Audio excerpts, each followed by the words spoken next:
नमस्कार, मैं हूं अंकुर और आप देख रहे हैं सत्यहिंदी.com। सत्य हिंदी की खबरें शुरू करें उससे पहले आपको ये बता दें कि सत्य हिंदी का ऐप आ चुका है। उसको डाउनलोड करने के लिए आपको इस वीडियो के डिस्क्रिप्शन में जाना होगा, वहां से आप ऐप डाउनलोड कर सकते हैं। ऐप को आप गूगल प्ले स्टोर से भी डाउनलोड कर सकते हैं। अब एक नजर डाल लेते हैं अब तक की सुर्खियों पर। पेगासस जासूसी मामले की जांच को लेकर अब एनडीए के अंदर से ही आवाज उठने लगी है। बिहार सरकार के मुख्यमंत्री और जेडीयू के मुखिया नीतीश कुमार ने सोमवार को कहा है कि लोगों को परेशान करने के लिए इस तरह की चीजें नहीं की जा सकती और इस मामले में सब बातों को सार्वजनिक किया जाना चाहिए। बता दें, इससे पहले विपक्ष ने सरकार को इस मुद्दे पर घेर रखा था, लेकिन अब बिहार में बीजेपी के साथ सरकार चलाने वाले नीतीश के इस रुख से निश्चित तौर पर बीजेपी की मुश्किलें बढ़ेंगी। मानसून सत्र के दौरान संसद में चल रहे गतिरोध और सरकार के रवैये के बीच कांग्रेस नेता राहुल गांधी ने विपक्ष की बैठक बुलाई है। उन्होंने विपक्षी दलों के नेताओं को मंगलवार को नाश्ते पर बुलाया है। समझा जाता है कि नाश्ते पर इस बैठक में इस पर चर्चा होगी कि मानसून सत्र के बचे हुए समय में विपक्ष क्या रणनीति अपनाए और सभी विपक्षी दल किस तरह आपस में समन्वय करें कि सरकार को अहम मुद्दों पर घेरा जा सके और जवाब देने को मजबूर किया जा सके। इस बैठक में तृणमूल कांग्रेस को भी न्योता दिया गया है। संसद के मानसून सत्र में हंगामे के बीच केंद्र सरकार लगातार जल्दबाजी में बिल पारित की जा रही है। इसको लेकर टीएमसी के राज्यसभा सांसद डेरेक ओब्रायन ने हमला बोला है। डेरेक ओब्रायन ने कहा कि सरकार संसद में जल्दबाजी में बिल पारित करा रही है। औसतन 7 मिनट से कम समय में एक विधेयक पारित किया जा रहा है। डेरेक ने तंज करते हुए कहा कि कानून बना रहे हैं या पापड़ी चाट बना रहे हैं। सीबीआई के पूर्व निदेशक राकेश अस्थाना की सेवानिवृत्ति से 3 दिन पहले दिल्ली पुलिस कमिश्नर बनाए जाने के मामले में सुप्रीम कोर्ट गुरुवार को सुनवाई करेगा। पिछले हफ्ते ही अस्थाना की नियुक्ति को चुनौती देते हुए सुप्रीम कोर्ट में याचिका दायर की गई है। मुख्य न्यायाधीश एनवी रमन्ना और जस्टिस सूर्यकांत की बेंच इस मामले में फैसला देगी। उनकी नियुक्ति को इस आधार पर चुनौती दी गई है कि सेवानिवृत्ति से महज कुछ दिन पहले किसी राज्य के पुलिस प्रमुख पद पर कैसे नियुक्ति दी जा सकती है। वकील एमएल शर्मा ने याचिका में कहा है कि अस्थाना की नियुक्ति सुप्रीम कोर्ट के 2018 के आदेश का उल्लंघन है। भारत और चीन सीमा विवाद पर कांग्रेस के पूर्व अध्यक्ष राहुल गांधी ने फिर मोदी सरकार को घेरा है। राहुल ने एक खबर को अटैच करते हुए ट्वीट किया है कि मिस्टर मोदी और उनके चहेतों ने हजारों किलोमीटर भारतीय जमीन चीन को सौंप दी है। हम इसे कब वापस लेने जा रहे हैं। जो खबर अटैच की है उसमें भारत और चीन के बीच सीमा मुद्दे पर 12वें दौर की सैन्य बातचीत बिना किसी निष्कर्ष के निकली, इसका जिक्र है।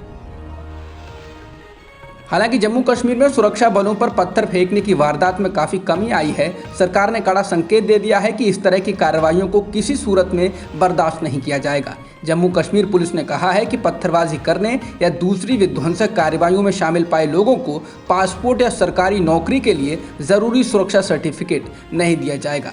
राज्य पुलिस की सीआईडी विंग ने एक सर्कुलर जारी कर स्थानीय पुलिस महकमों से कहा है कि वे इस तरह की वारदात पर नज़र रखें और पहले की घटनाओं में शामिल लोगों के बारे में पता लगाएं। वहीं जम्मू कश्मीर के पूर्व सीएम उमर अब्दुल्ला ने इसके दुरुपयोग होने की आशंका जताई है। लालू प्रसाद यादव एक बार फिर से सक्रिय दिखने लगे हैं। हाल ही में शरद पवार समेत नेताओं से मुलाकात करने के बाद अब उन्होंने यूपी के पूर्व सीएम मुलायम सिंह यादव से मुलाकात की है। इस दौरान अखिलेश यादव भी मौजूद रहे। बता दें, अगले लोकसभा चुनाव में मोदी सरकार को घेरने के लिए विपक्षी दल सक्रिय हो चुके हैं। वहीं लालू की मुलायम से मुलाकात के बाद यूपी विधानसभा चुनाव को लेकर कयास लगाए जाने लगे हैं। आरजेडी नेता तेजस्वी यादव ने आने वाले लोकसभा चुनाव में बीजेपी को हराने को लेकर कहा है कि विपक्षी पार्टियों को अपने अपने अहंकार और मतभेदों को हटाकर एक साथ आना होगा। इसके साथ ही उन्होंने कहा कि लोगों को एक विकल्प चाहिए। कांग्रेस एक अखिल भारतीय पार्टी है। कांग्रेस के बिना विपक्ष एक साथ नहीं आ सकता है। कांग्रेस को ही ऐसे किसी विपक्ष की नींव बनाना है। तेजस्वी ने कहा कि अब काफ़ी देर हो चुकी है और हमें इस बात की रणनीति बनानी शुरू कर देनी चाहिए कि हम लोगों तक कैसे पहुँचेंगे। मुद्दों की कोई कमी नहीं है। लोगों को परेशानी हो रही है और वे चाहते हैं कि ये सरकार गिरे।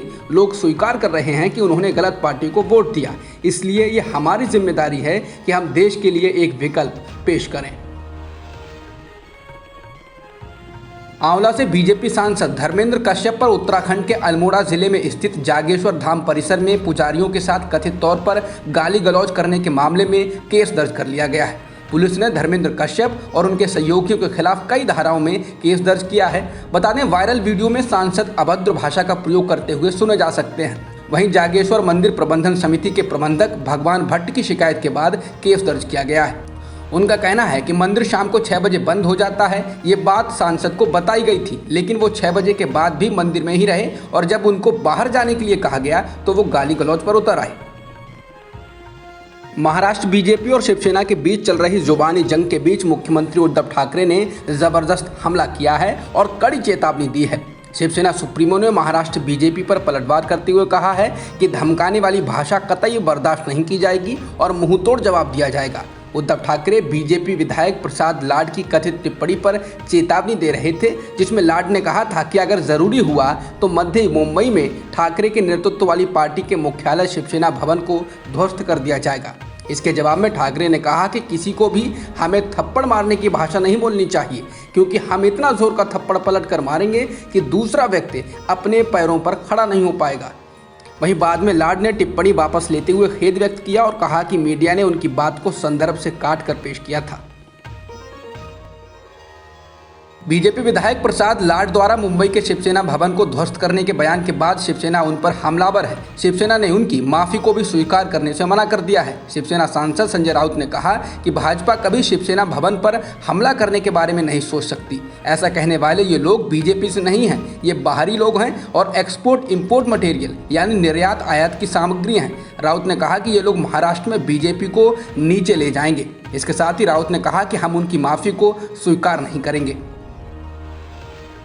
भारत की महिला हॉकी टीम ने टोक्यो ओलंपिक में इतिहास रच दिया है। भारतीय महिला हॉकी टीम ने ऑस्ट्रेलिया को 1-0 से हराकर सेमीफाइनल में प्रवेश कर लिया है। बता दें, ये पहली बार है जब भारत की महिला हॉकी टीम ओलंपिक के सेमीफाइनल में पहुंची है।